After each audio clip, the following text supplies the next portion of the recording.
It's time to hear from the general manager of the Utah Mammoth, Bill Armstrong, on your exclusive home of the Utah Mammoth, 97.5 The KSL Sports Zone. Bill, how are you?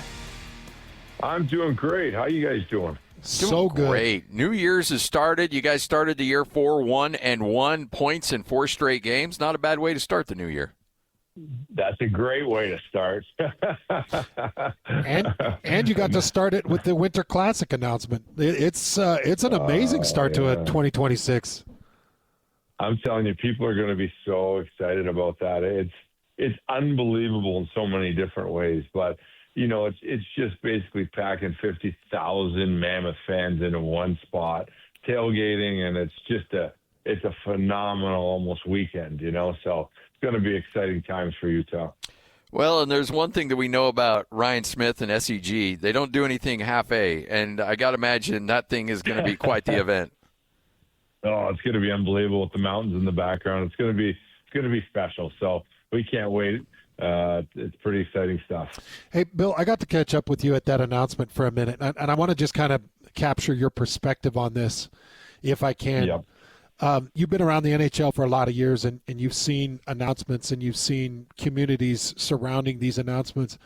When you sat up there and you're on that kind of concourse area and you're overlooking the Timpanogos Range and you're overlooking Rice-Eccles, and you've got the commissioner of the NHL and you've got the owners, Ashley and Ryan, and then in those front rows, you've got every dignitary from the governor all the way through Senate, and you've got every reporter, and you've got all of this surrounding support. Is that unique in the NHL, what we were witnessing just on this Winter Classic announcement? Or do you get that level of community, dignitary, ownership, and commission support everywhere in the NHL? Well, I think you don't. I think we have it because it's, you know, the governor shows up. He's a huge Mammoth fan, you know, and they've done that announcement, you know, before on the TV at the game. You know, they came to Utah because of that exact same reason that you just talked about.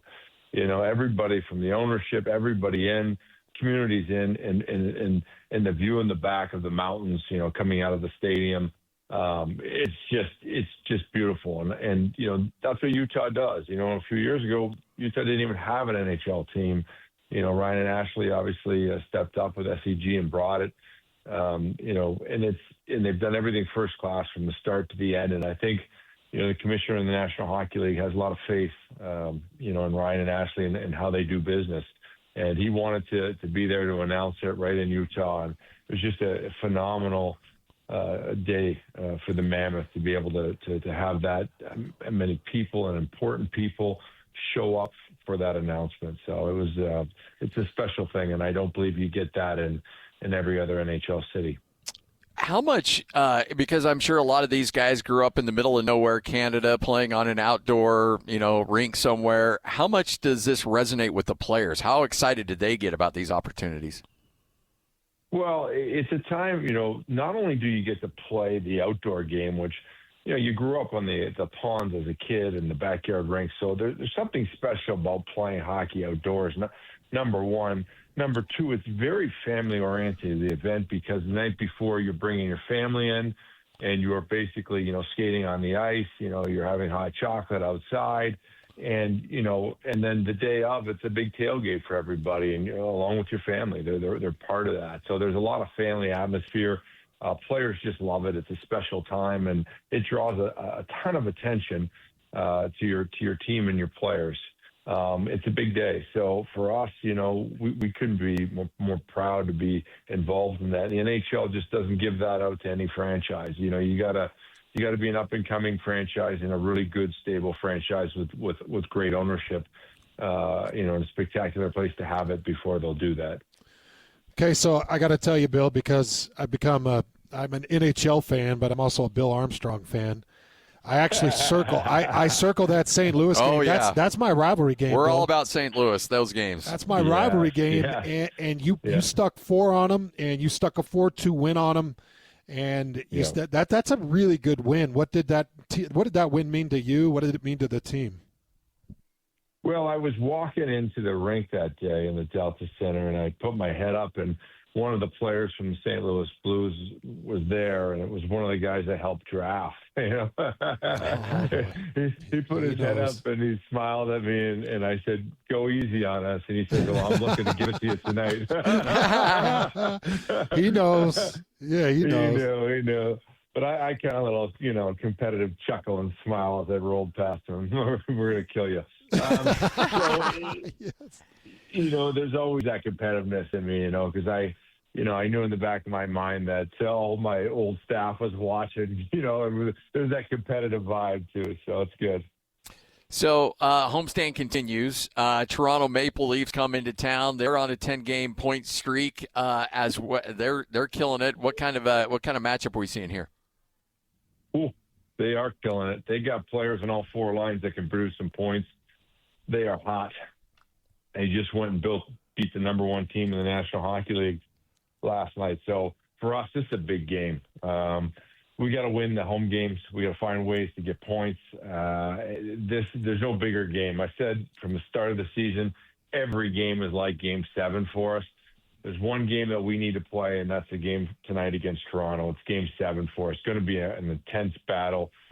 We got to take it to them, and the Leafs have been very, very good of late. One of the better teams in the National Hockey League. It's a great challenge for us. So, Bill, I was just looking at the kind of the future for the Mammoth here, and you got a lot of home games, and there's a lot of exciting things. And I don't know if our listeners, even the NHL fans that have started to buy in and coming out to the Mammoth games, understand how the postseason structure works.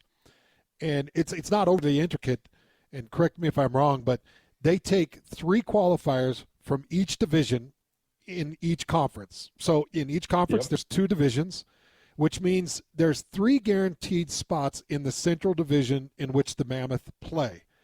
And it just so happens to be that the Mammoth currently reside in the toughest division in the toughest conference in the sport. So it's almost like those 3 guaranteed qualifiers are Colorado at 74 points, which nobody's even breached 74 other than Colorado, Dallas at 63, Minnesota at 61, and then you've got Utah who's fighting in there for the wild card. So help people understand, because as I'm looking at it, Utah is just a hair outside the wild card and has played the most road games of anybody in the NHL. So explain to people where Utah currently sits and how you feel about it. Well, I feel good. We got, a ton of home games this month. And we've kind of, people don't understand, when you play road games, there's a lot of miles traveled. You're getting tired, and so at one point we had played 8 more home games than some teams in the National Hockey League. To play more away games, you got to travel. You're on the road every day, on an airplane, taking trips for 4 hours. It wears you down. It wears your team down. We've kind of put in the road miles. Now we've got, some home games here, and we've got to take advantage of them. There's some big games, coming our way with the Seattles and Dallases, and tonight against the Leafs. They're all massive games at home for us. So are we in good shape? Yes. Do we have to win those games? Yes, we do. This is a battle. This is what we talked about. Last year we talked about meaningful games, playing meaningful games. Now it's playing meaningful games and win. So this is right where we want to be. And this is like, we're a young team. At the same time, if we can approach it like it's Game 7 every game and just concentrate and find ways to get points out every game, we're in good shape.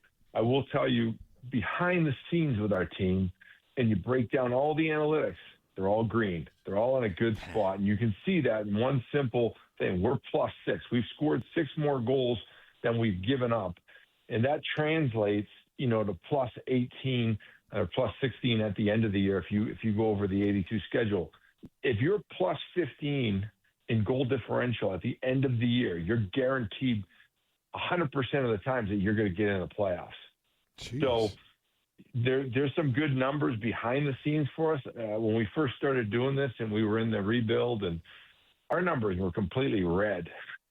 Like, it was depressing looking at our analytics behind the scenes. And now you get in there and they're all green, and there's good stuff. Now we got to win. We got to find ways to win. There's good numbers. There's a healthy team, that takes the ice every night, ready to go. and now we got to take advantage of those home games. So I want to go back and just kind of get into the mindset of an NHL player, because I've discovered that you guys have long memories, especially over a couple months, because, McBain had just been sitting back and waiting, and he knew who injured Cooley when the last time you guys played St. Louis, and he waited and finally got his opportunity. My man. Is that pretty common for guys to be like, no, it may take a couple months, but I'm going to get you? Well, I can't really comment on that. I didn't know really what that was about. That's amazing that was about. Now that you say that, maybe they could have had a talking warm up or something, and I think I'm sure that's they what were it was. unhappy about something. But they were unhappy about something, and I think they were able to work it out within the first 30 seconds of the game, and I think the crowd was entertained. That was, you know what? And I think the point was made. This is not your first rodeo. You handled that extremely well. That was well done by you. To talk it out and work it out, and I think Torpachenko and Bain will maybe be friends now, but they were able to kind of work it out in the first 30 seconds of the game, so it was nice. It's crazy. But, when that McBain fist gets working, it looks like a car piston. It's just crazy. He is. It's he's certainly not only a player that we were able to sign this summer that's going to be a key contributor to us winning a championship. Boehner's all in, physically, emotionally, and mentally. He's all into being a Mammoth, and he plays hard every single night. So for us, he has a great respect for his teammates. That's an emotional moment, obviously that he was involved in, and he's always sticking up for his teammates. He's certainly been a huge part of our team getting to where we're at. Speaking of that, and I think every time we have you on, we need to update the Mammoth fan, the NHL fan out there. What is the current status and update on Logan Cooley? How are things? Well, Logan's coming back. He's healing nicely. He's done a nice job with his rehab. We're hoping, I think probably sometime after, the Olympics, he'll get back into our lineup. But so far, so good on all his rehab and his healing and all that kind of stuff. So all good news from that end. He's somebody that, he's in every day working his butt off trying to, heal up as quick as he can. But I can tell you this, we miss him. We miss his speed. We miss his passion. There's always some good news when someone gets injured because someone always steps up. And, Schmaltz he's done a great job filling the role. Taking on that center position. But we do miss Cools, and, when we do get him back in the lineup, I feel like we're going to hit our stride. No doubt. Before we let you go, got to shout out Veggie, first goalie to win 20 games, leads the league in games played. Man, he ever since last year and then, the end of last year going into this year, he is such a workhorse. He is. We'd like to play him every night. I don't know if that's possible, but he does a great job in there. He really gives our team a chance to win, and he's going to have to be at his best tonight to beat the Leafs. And it's going to be a battle, but we always love going to war with Veg. There you go. This is a fun season, Bill. Yeah. This is fun. Scott and I get an opportunity to talk about this back and forth, and typically we show up for show prep and we start hammering out some NHL stuff. And this is one of those seasons you look for because we get to see the competitive spirit. I know every point is critical when we get there to the 82 and they're counting them up, looking for the 2 wild cards or looking for the guaranteed 3 spots out of the Central. We just know every point is critical. Even a middle of the season pre-All-Star type performance, you've got to see these points. So we love every step of it, Bill. Yeah, and that's the reason I'm going to start with a full head of hair, and by the end, I'm going to have lost all my hair. Could be completely bald by the end of the season, but it is entertaining. It is. You're right. It's going to come down. We're either getting in by a point or out by a point. Every point matters.